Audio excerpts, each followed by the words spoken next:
Hello, friends and family. Shall I tell you a story? There was a king and a queen. Both of them died. The end. If one has to summarize the French Revolution in one line, this is the only way. But obviously, this story is quite complex, full of twists and turns. But it is an important story. The French Revolution is considered to be one of the most important revolutions in history. Because after this revolution, democracy began to spread throughout the world. This was the origin of phrases such as left wing and right wing. In this video, let's understand the French Revolution. French history has been marred by several violent and bloody revolutions. Revolution is an extraordinary moment when people begin to believe that you can actually recreate almost everything in society. And a new republic would be born in blood. The blood of the French Revolution. Let's start our story from the 17th century. The 1600s. What did the world look like then? The world was ruled by kings and emperors. And these kings and emperors loved fighting each other to see who could have the biggest empire, who could become the most powerful. That's why you can see so many wars all around the world. In Europe, the 30-Year War was underway. The Congo War in Africa. The Ming-Qing War in China. The Mughal-Maratha War in India. But how did the common people fare in the midst of these wars? For the common people all around the world, friends, there was a strict social hierarchy in the society. The class distinction was severe between the social classes. The classes were broadly divided into three. On the top were the rulers and their families and advisors. We call them the aristocracy and nobility. Then were the clergy.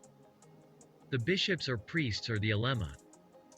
The clergy were named differently based on the region and country. And the third class was of the common people. The peasants. The farmers. I'll address the third section as farmers mainly, because then, most people were employed in the agricultural sector. This social hierarchy is quite similar to the caste system in India.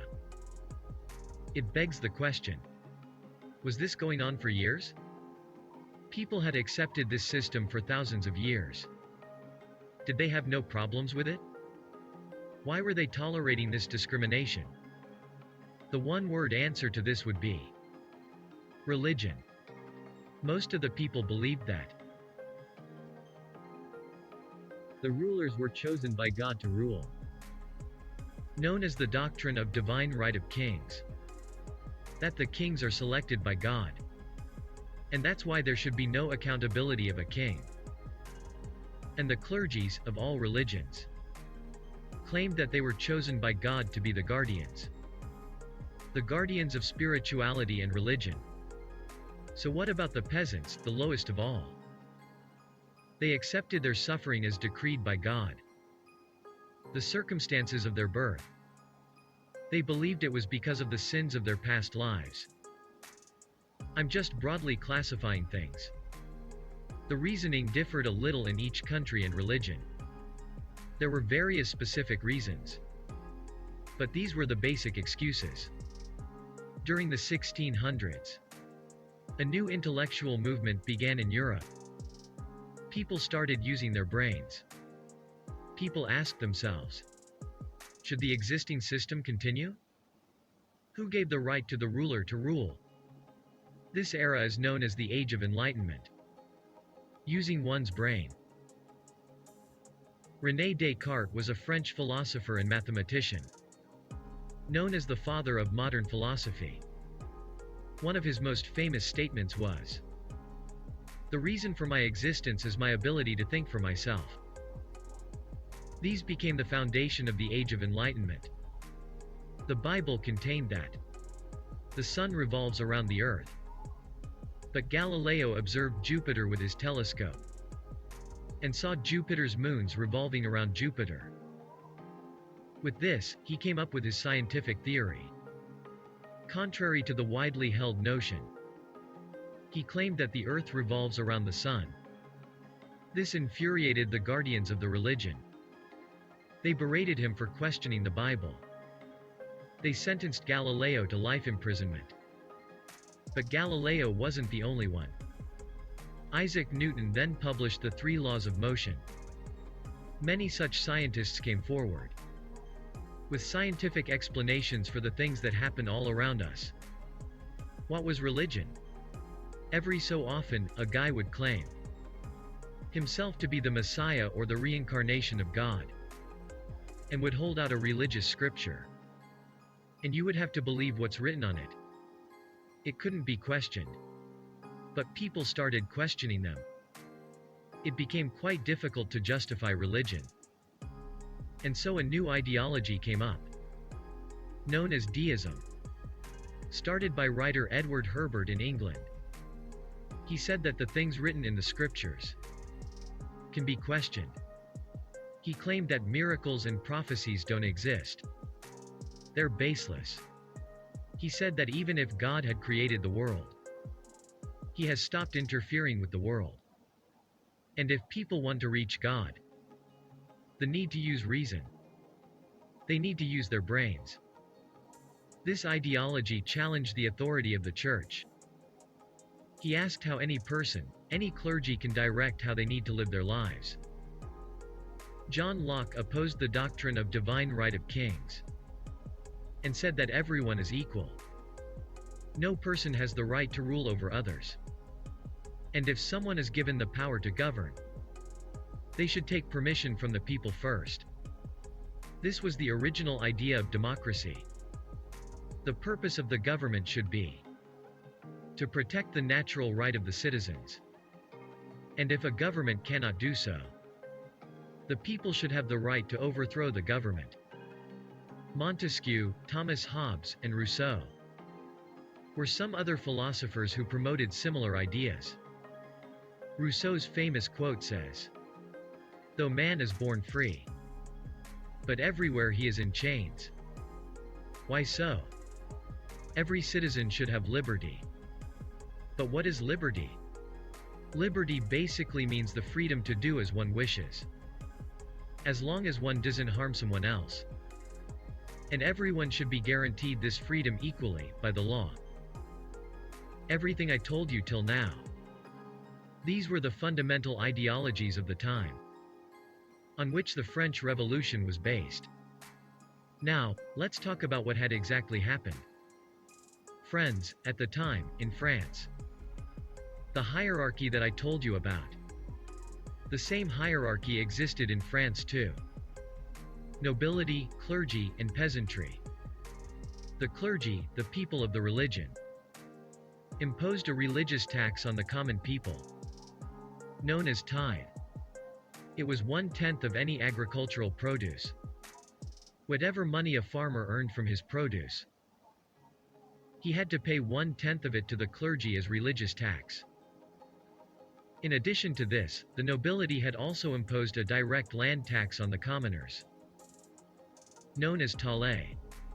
But the nobility and the clergy paid negligible taxes then.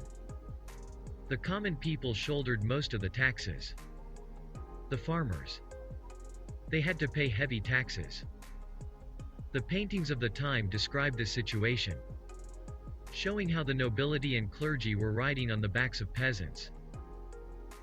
In total, the nobility and clergy in France were about 2% of the population then, while the other 98% were made of peasants and farmers. At the time, the 3 categories were known as the 3 estates. Talking about the 1750s to 1760s, the economy of France was struggling. France would frequently go on a war against Britain, because both were colonial powers. So there were many conflicts and wars between the two. And in the 7-Year War, from 1756 to 1763, France was almost bankrupt. It was under large debts. During this time, in 1774, King Louis XVI was anointed the new king. He was 20 years old when he became the king. Famines were quite common then. So the crops grown by farmers were closely monitored by the government, so that if any area in France was faced with a famine, then the other areas that had a surplus of grains, a good amount of agricultural produce, they could import the grains from there to avert famine. They had grain police for this, to supervise and ensure that it was done properly. And if someone was hoarding grains, they were strictly punished. When Louis XVI became king, he made Robert Jacques Turgot his finance minister, a close friend of Adam Smith. I talked about Adam Smith in the video on capitalism. His ideology was basically that government shouldn't interfere in anything at all. Jacques Turgot applied the same ideology in France then. In September 1774, Turgot passed new farm laws. Think of them as the Black Farm Laws, because these laws stopped the government's interference. The grain merchants could buy the crops. They could hold the crops and sell them later at artificially inflated prices. This led to grain prices increasing rapidly. Food became very expensive. There was unprecedented inflation. And as a result, in April to May 1975, people started rioting. Called the Flour War. Riots over the flour. Turgot's intention wasn't wrong. He sincerely believed that without the government's interference, people would benefit from it. But when he saw that this wasn't successful, Turgot proposed to levy taxes on the nobility and clergy as well, so that they could improve the financial position of their country. But why would the people in power, the nobility and clergy, allow this? Turgot was removed from the post of finance minister in 1776. Interestingly, 1776 was the year when America became an independent country. The revolutionaries and freedom fighters of America. Did you know who supported them to get independent? France's king, Louis XVI. The simple reason behind it: since America was a British colony, and France and Britain were enemies then, France helped America become independent because it would mean that Britain would have to surrender the area. Doing so was expensive for France. This was followed by another war between France and Britain, the Anglo-French War, 1778 to 1783. The debt on France increased further to 2 billion livres. Imagine the situation. People were living in poverty, while the King of France built a massive palace for himself. How would the people react? King Louis did this and spent a lot of money on it. A huge amount was spent on the palace in Versailles for maintenance, and on King Louis's debauchery. Interestingly enough, friends, King Louis wasn't the only one in his family to do so.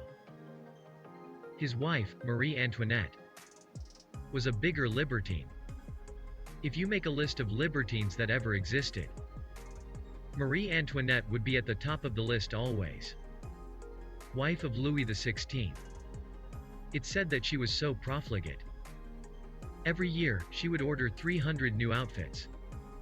She undertook the landscaping the gardens outside the palace. You can still see them in Versailles. It's only 20 kilometers from Paris. She created expensive perfumes for herself, some exclusive fragrances for herself. And perhaps the most extraordinary of all was her hairstyle. She had literally put a boat on her head as a hairstyle. Can you imagine it? There's a painting of it too. Those celebrities done weird outfits nowadays. But to have a boat on one's head, such a hairstyle is unthinkable, even now. Marie had several love affairs too. She used to send love letters to a Swedish nobleman, Axel Fersen. You'd ask what love affairs have to do with a revolution. As I told you, friends, People used to think that rulers were sent by God. The divine right of kings theory that I talked about. People considered the king and queen to be sent by God. So when they saw their queen having love affairs outside her marriage, people were certain that she wasn't sent by God. So the people had many reasons to hate King Louis.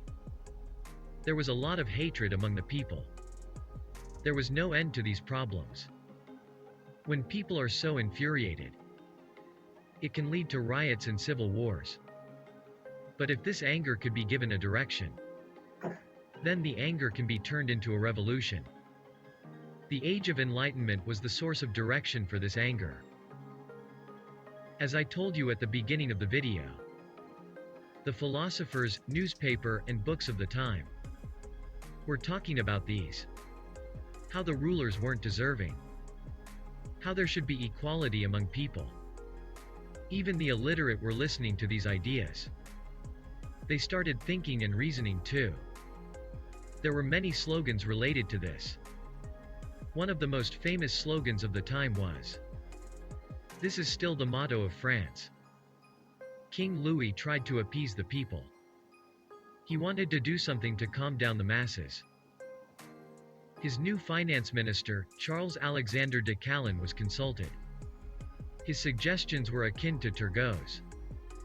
He said that if they intend to improve the financial situation of the country, they would need to impose a new tax on the clergy and nobility.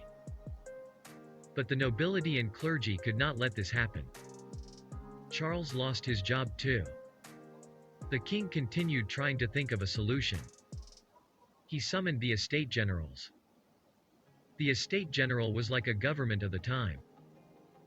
Although there weren't governments like we know them, they were a body of people who worked as a government and acted as advisor to the king. The actual decision-making power was with the king alone. This advisory body could merely advise the king. But the most interesting thing about the Estate Generals was that it had representatives from all three estates. Another interesting fact was that the Estate Generals weren't summoned in the preceding 175 years. 1614 was the last time they were summoned. King Louis XVI summoned them again on the 5th of May 1789. Why did he do so? Because the nobility and clergy weren't allowing the financial advisor's advice to be implemented. They were creating a ruckus in the parliament in Paris. That's why Louis XVI thought to use the Estate Generals as rubber stamps. Each of the three estates had a single vote. The clergy had one vote, the nobility had one vote, and one vote to the rest of the 98% of the population. 3 votes in total. And whenever they had to make a decision, it would be 2-1. The clergy and nobility joined hands to vote against the people, so they couldn't reach a favorable decision. Frustrated by this, the commoners then wanted 1 vote to each individual member. Instead of 1 vote to a group, they wanted 1 vote for each individual. The king didn't take this demand seriously. So the members of the Third Estate, the representatives of the commoners, didn't want to remain a part of the Estate General. They decided to form their own Estate General, their government, wherein every person would get equal votes. When King Louis found out about this, he locked the hall so that the commoners couldn't enter the hall. He wanted to prevent them from forming a government by locking the hall. So the commoners went to a tennis court nearby. It was an empty lot. On this tennis court, they took the famous tennis court oath. They declared their independent government on the 17th of June. It is known as the Declaration of National Assembly. They said that they wouldn't be stopped from creating a new constitution for France. They wanted to write a constitution which would provide equal treatment for all, so that there'd be true equality in the country. The liberals from the nobility and clergy became a part of this National Assembly. King Louis was shocked to see this. He saw that he couldn't prevent them from forming a new government.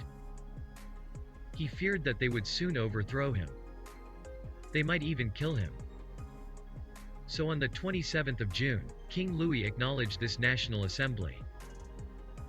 He agreed to the National Assembly forming the new government. When people were seated in the National Assembly's hall, the people on the left were from the Third Estate, the commoners who support the revolution. They represented 98% of the population. They were seated in the left wing of the National Assembly. On the other side, on the right wing, were the representatives of the clergy and nobility, who supported the monarchy. As you would have guessed by now, the two commonly used phrases when discussing politics, left wing and right wing. This was the origin of both phrases. The fundamental ideologies of the left wing are of liberty, equality, and fraternity. On the other hand, the ideology of the right wing was the reaction to the ideologies of the left wing. You can think of it as the counter-revolution. They weren't actually based on principles, but the ideas they practiced can be categorized as traditionalism and conservatism. The traditions passed down from generations. They wanted them to continue. This was the fundamental ideology of the right wing. From the perspective of the French Revolution, our rulers and monarchy, they wanted to uphold them.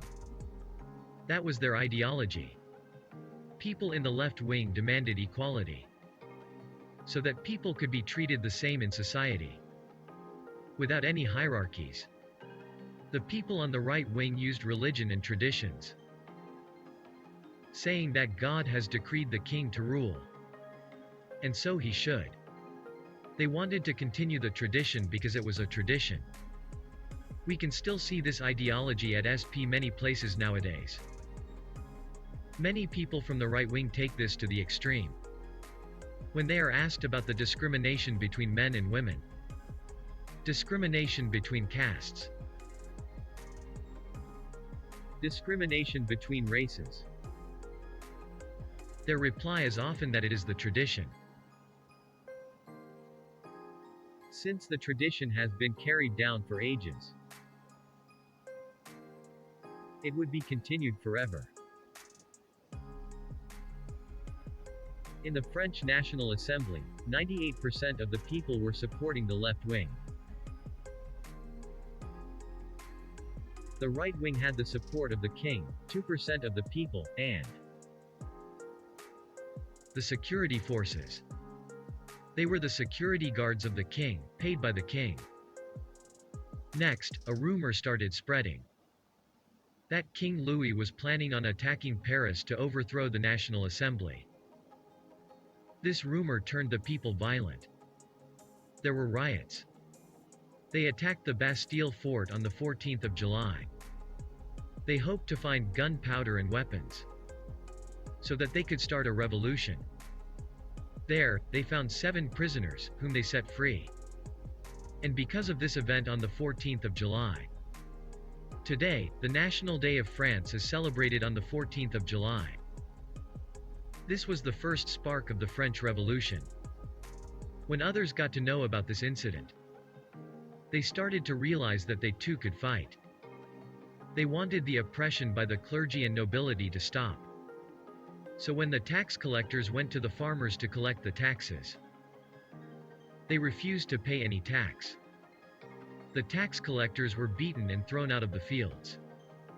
Many nobles started fleeing to other European countries, because France was the only country with the uprising. The other European countries were still content with monarchies. With each day, the power of the National Assembly kept on increasing. The security guards of the king were now paying attention to what the National Assembly was preaching. On the 9th of July, a National Constituent Assembly was formed from the National Assembly. And on the 26th of August, this Constituent Assembly adopted the Declaration of the Rights of Man and of the Citizen. This document can be seen as the first draft of the French Constitution. This was the first attempt at adopting a constitution. This small document contains 17 articles. This constitution was based on the principles of liberty, equality, and fraternity. But King Louis refused to sign this document. On the 5th of October, another spark of revolution ignited. The cost of food. The price of bread hadn't decreased yet. The country was still struggling with high inflation. The economic situation hadn't improved. On the 5th of October, thousands of women gathered at a market in Paris. They agreed that things had become unbearable. Changes needed to be adopted quickly to improve the economy of the country. For 6 hours, thousands of women walked 13 kilometers to the palace in Versailles. King Louis was on a respite there. When these thousands of women walked down the road, people were motivated by this. Some men and soldiers joined them. This event is called the March of Versailles. After reaching the palace in Versailles, they entered the palace. Seeing these women in the palace, King Louis and his wife Marie were forced to accept their terms. This was when King Louis finally signed the document. After this movement, women demanded equal rights in the National Assembly. In September 1791, the French activist and feminist, Olympe de Gouges, published the Declaration of the Rights of Woman and of the Female Citizen.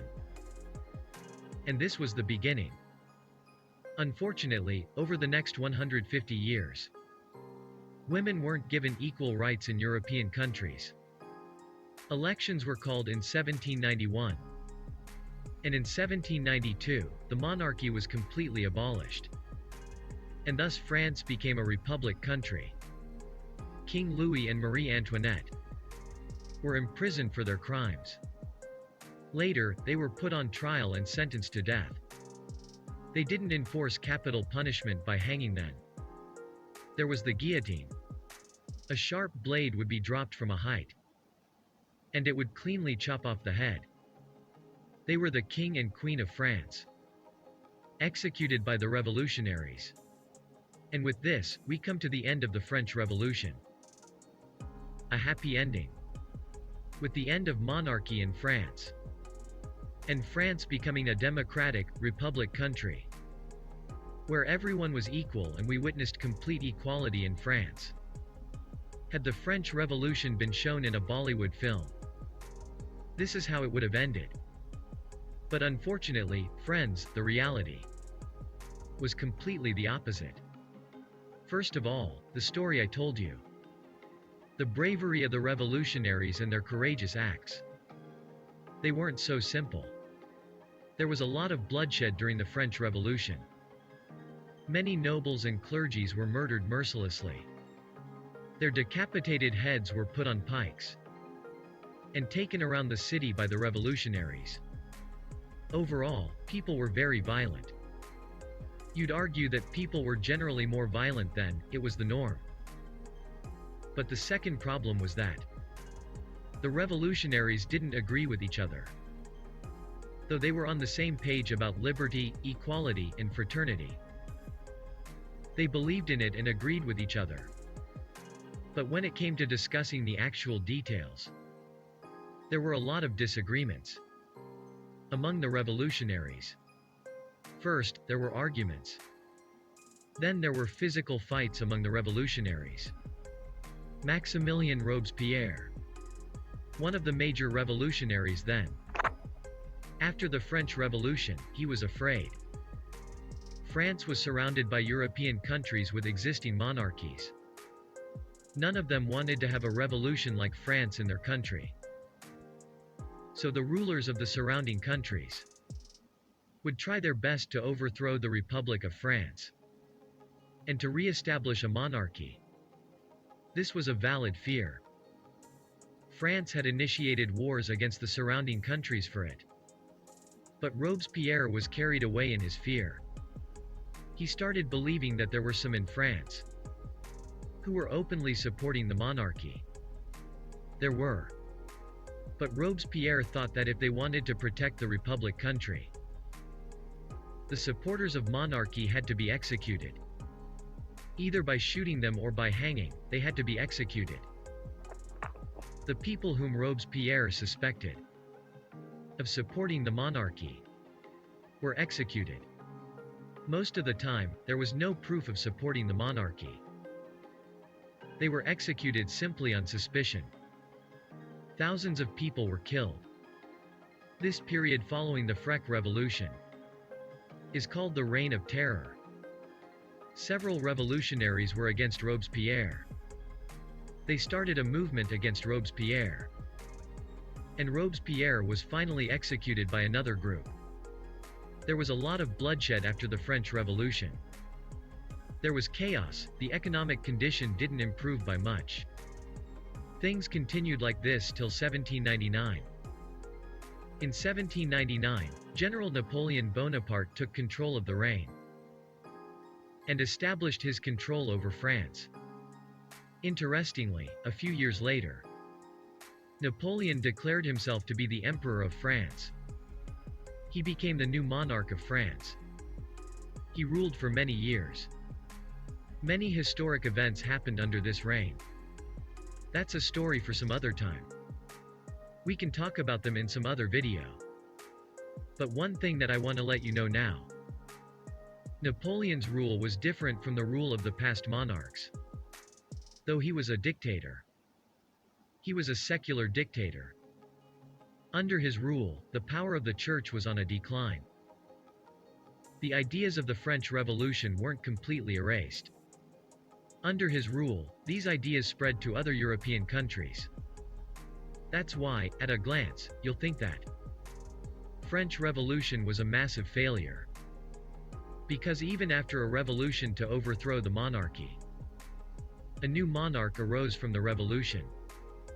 But in reality, the ideas of the French Revolution have a great impact on other European countries and the rest of the world. Till today, the constitutions of several countries implement these ideas in the constitution. In fact, in the preamble to the Indian Constitution as well. The slogan of the French Revolution is penned down in 1927's Mahad Satyagraha. The great Dr. Ambedkar had said, his aim wasn't simply to drink from the same tank that the upper classes drank from. His goal was the same as that of the French Revolution. A society without discrimination, where people would be treated equally. Several other ideas came out of the French Revolution. The idea of a republic country. The idea of democracy originated here. The idea of secularism was also born here. It says that religion is the private affair of an individual. The government shouldn't interfere in the affairs of an individual. The idea of freedom of expression was also from here. One of the famous slogans for it. Today, we take liberty for granted. But do remember, there was a time when every person was in chains. Every person was suffering under a ruler. The failure of the French Revolution. This was the inspirational story of the French Revolution. If you liked the video, you can check out the playlist of history education. I have made detailed videos on several historical events like this. World War I, time traveler and others. I hope you found this video informative. Please subscribe my channel. Let's meet in the next video. Thank you very much.